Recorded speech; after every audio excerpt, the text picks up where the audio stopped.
मोर अगला रचना के शीर्षक हवे बेंद्रा और मदारी के गोठ बात। बेंद्रा बोली से मदारी ला ते हमोला घरों घर नचवावत हवस और मोरे भरोसा में कमाई करके ते पोगरी पोगरी खावत हवस, ते किस्म किस्म के सुख पावत हवस और मोला भूख और प्यास में तरसावत हवस। ते पेट भर खावत हवत और नींद भर सोवत हवत और नवा नवा नाच सिखोए के खातिर मोला बेरा कुबेरा पदवत हवत। माहौल पेट भर खवाते और जतक मन लागते ततक नचवाते। तो उसका मदारी बोली मैं तोला कैसे पेट भर खवाहूं और पेट भर खवाहूं तो तोर पार ला कैसे पाहूं। पेट भर खाबे तहर मोर काबुल बाहिर हो जाबे, पेट भर खाबे तहर मोर काबुल बाहिर हो जाबे। नचई कुदैल छोड़ के चाबे पर कुदाबे। भूखे छत तोला नचात है और मोला नचवात है, भूखे छत तोला नचात है और मोला नचवात है। ये बेंद्रा मदारी गोठ बात है मरहा, ये बेंद्रा मदारी गोठ बात है, ये बेंद्रा मदारी गोठ।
कहूँ बैरी रे कहीं नहीं जाए, देखे मन नहीं मारे वो लागे भाई भाई। हुआ बारी माँ वो माते चिड़ैया गुंदा फूल, तोर मोहनी सूरतिया नजर जाए झूल। तोर पैरी के झन्नाटा जियाला मारे बान, दोनों जाबो बैला गाड़ी माँ मेला बेल पान। ऐसे हृदय महर दिला गा के वो माया जोर ले बोना।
हलकानी वो कैसे मानबे, छाती चीर के दिखा दो का तबे जानबे। मोर माया के वो लहरा मतारे भावना, अब मंगनी बिहावे ओ ही गवना। बाजा रुंजी नहीं तो लागे वो लागे ना बारात, बारी कोती ठाड़े रही बे मैं हूँ आधी रात। छुक छुक रेल गाड़ी माँ चढ़ के ना भगई जाबो।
मोरे काजन का हाथों तोलाओ, चाहे हाँसी हो ये फांसी ले जाऊँ तोलाओ।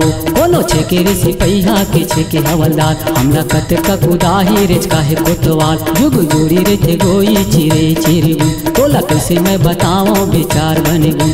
उड़ जाबो संझोती बेरना बरम केला हो।